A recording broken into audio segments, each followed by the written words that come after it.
They built a primary school on a burial ground. It became a nightmare. The old primary school in our village. Everyone in the village knew a secret. The entire site of the school was a leveled, abandoned burial ground. When the school was built in the 1990s, the village was poor and had no good land. The village head simply decided to level that desolate, uninhabited burial slope behind the village and build the school there. The older generation vehemently opposed sending their children there, saying that the burial ground suppressed the living, carrying heavy energy, and that children with weak constitutions were most susceptible to evil spirits. But back then, education was difficult, and every family had no choice but to send their children to school. The year I was in third grade was the year with the most strange and frightening things happening at school.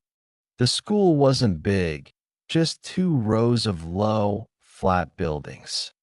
The playground was a muddy yellow field that turned into a muddy mess after rain. The strangest thing was that, regardless of the season, the classroom floor was always cool. Even in the sweltering summer heat, when the ground outside was scorching hot, stepping into the classroom instantly brought a chilling, bone-chilling cold that seemed to echo from the cellar. At first, we just thought the buildings were cool until that incident happened. Back then, during evening self-study at school, the teachers would go home early, leaving us students on duty to sweep the floor and lock the doors. That day, it was my turn and a boy named Xiaoyu from my class to be on duty. It got dark very quickly.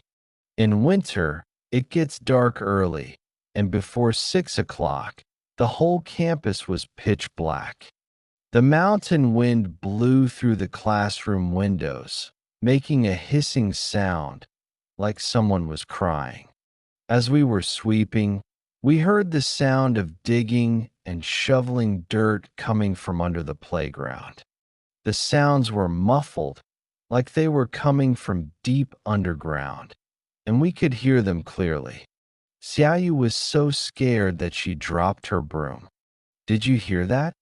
Someone's digging down there," she cried.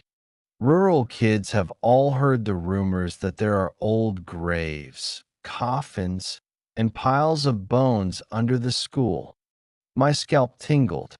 I tried to remain calm, telling her it was just the sound of the wind blowing through the mud, and telling her not to overthink it. Even so, I was terrified. Just then, the concrete behind the classroom swelled slightly. It wasn't my imagination.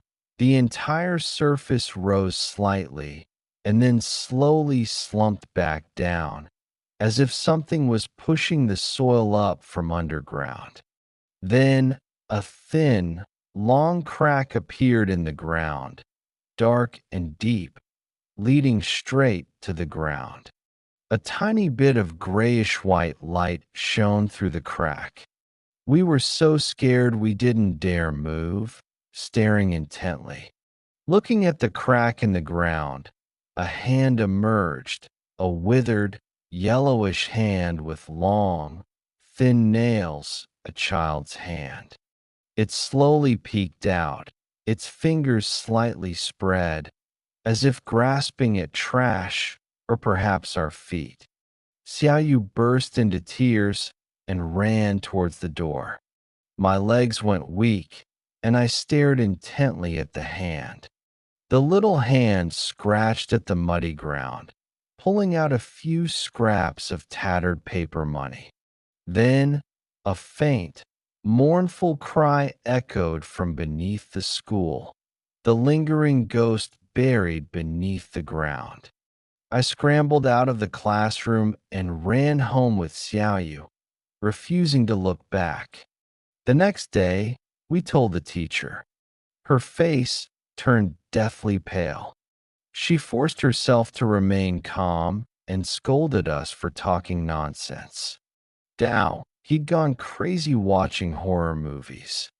But that afternoon, the school suddenly banned all students from evening self-study and wouldn't keep anyone on campus anymore. Later, my grandma told me the truth. When they leveled the cemetery to build the school, the bulldozers collapsed dozens of abandoned graves, most of which were the graves of children who had died young. Those small graves were unattended and unrepentant, harboring the strongest resentment.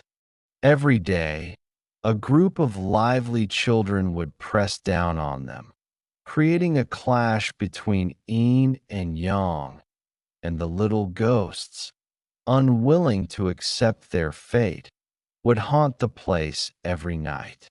Grandma said that what you saw that night were the spirits of little heroes buried there, wanting to come up and find their playmates. From then on, strange things happened more and more at the school. Some students saw a dark shadow crouching under the podium during class. Some saw small figures running back and forth on the playground outside the window during lunch break, but without making a sound. And some always heard someone softly calling their names under their desks. The scariest thing was that every time every year, a student would inexplicably fall seriously ill, become unconscious, and lose their soul. The villagers grew increasingly frightened and pooled their money to hire a feng shui master. The master walked around the school and said only one sentence: "This place is buried under 100 graves, and the sounds of the graves are deafening. Living people are studying here, but little ghosts are on guard. In 3 years, something terrible will happen." Not long after, the village abandoned the old primary school, and all the students moved to the town to study. The abandoned old school was completely deserted. Last year, I went back to the village to see it. The walls of the old classrooms were crumbling, and the weeds on the playground were half a person tall. The local elders said that at night, there were sounds of children reading and playing in the abandoned school, lively as if nothing had ever happened. But that liveliness never belonged to the living. Everyone knew that the school encountered people during the day and ghosts at night, and the children buried underneath were still waiting for dawn to start school.